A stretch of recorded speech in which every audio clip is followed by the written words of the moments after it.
Welcome to the Natural Health Podcast, where we bring awareness of sustainable health in the business hustle space. The Natural Health Podcast is perfect for the high-performing, business-minded individual who want to work with their biochemistry to achieve optimal health.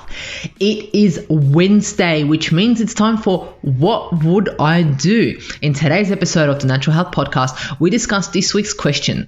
All questions are kept confidential and I read them and answer them as if it was me. Hence why it's called What Would I Do Wednesday.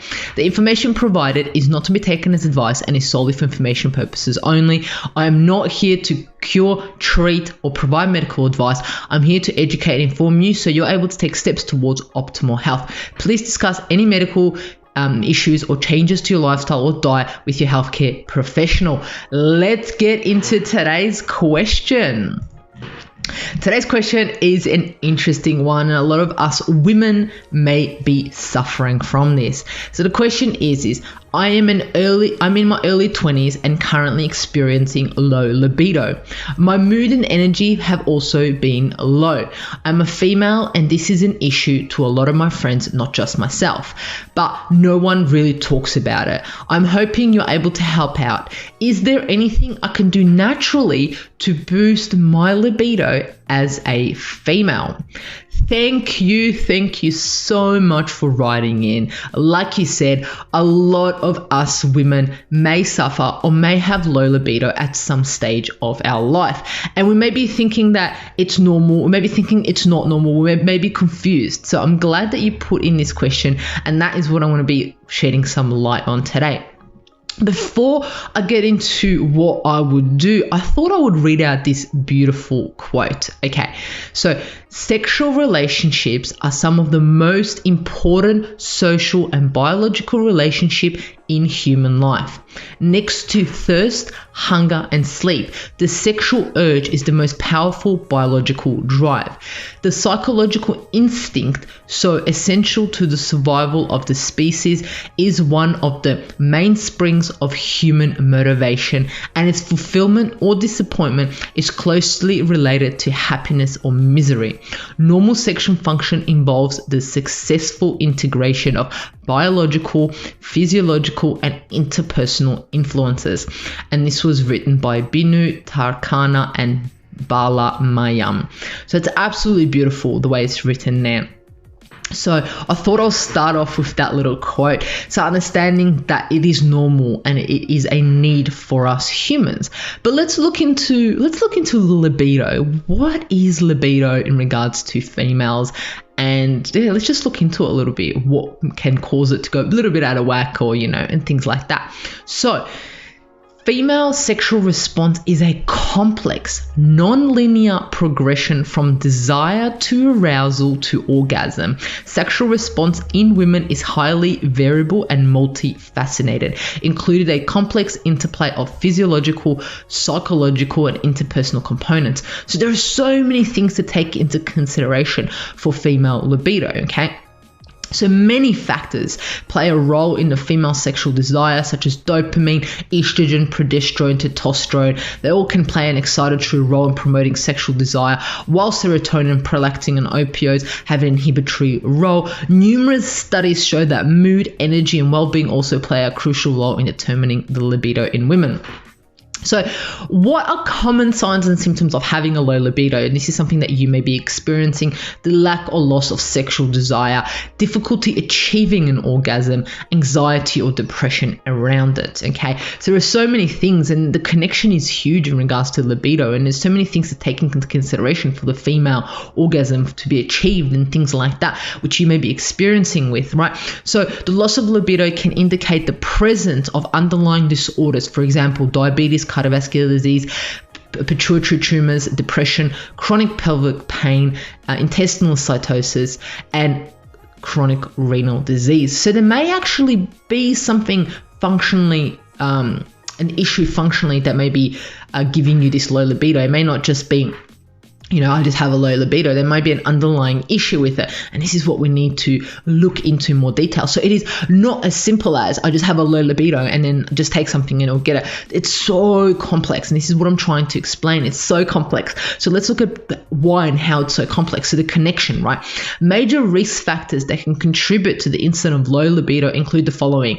So this list goes on. All right. So we're ready for it.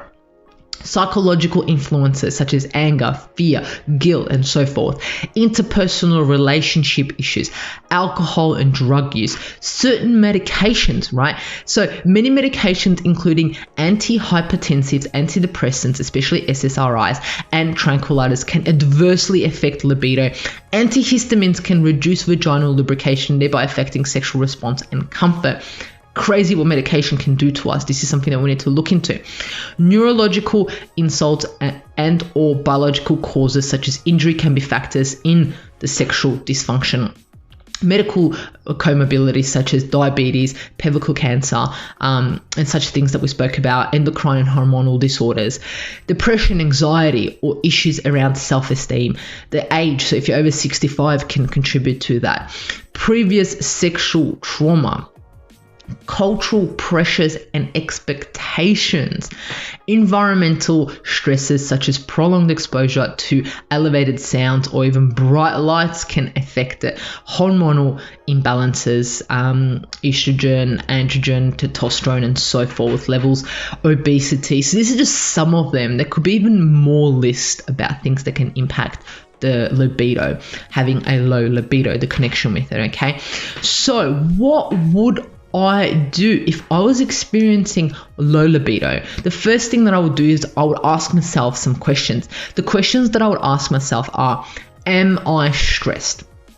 As you can see, stress is a huge impact for not just women, for men too. So this is not just for women, but this particular question was given to me by a woman. So I thought I would concentrate more on women. But stress in itself impacts all of us, because if we're stressed, the last thing that we're looking at is mating. That's the last thing that we're looking at if we're stressed. Our body is in a sympathetic nervous system. It doesn't want to mate when you're in a sympathetic nervous system. It wants to survive, and survival, unfortunately, does not mean reproduction. Okay. The other thing that I would ask myself is, what is my relationship with sex? Is it a positive one? Is it a negative one? Is it something that I need to work on? What is my relationship with myself, my body? How do I see my body? Do I love my body? Do I accept my body? Do I want to share my body with others? Am I overweight? Because obesity can impact a number of things. It can impact how I'm feeling about myself. It can impact how my neurotransmitters work, how my hormones work if I'm obese, right? The other question I would ask myself is, do I have pain when I'm having sex? And what does that do? Is it contributing to my libido? Because if I'm in pain, then I don't want to have sex because it's painful. It's not a happy experience. Is there any trauma related to sex? Do I have any emotional, any trauma that's related to sex that I need to deal with on another level? Am I comfortable with my partner or partners? Am I comfortable with them? Because this can be impacting my desire, my libido.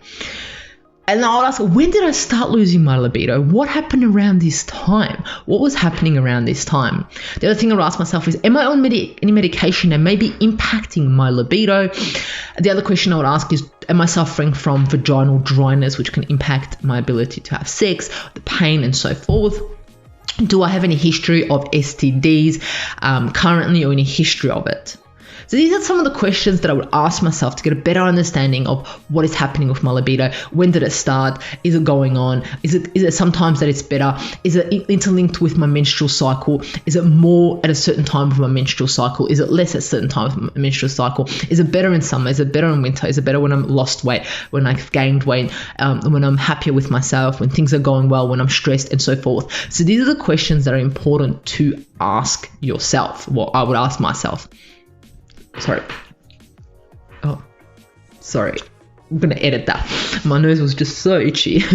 All right. So now the question is what would I do if I was suffering from low libido? There's so many things that I'm able to do, fortunately enough, in the 21st century. There's so many solutions, right?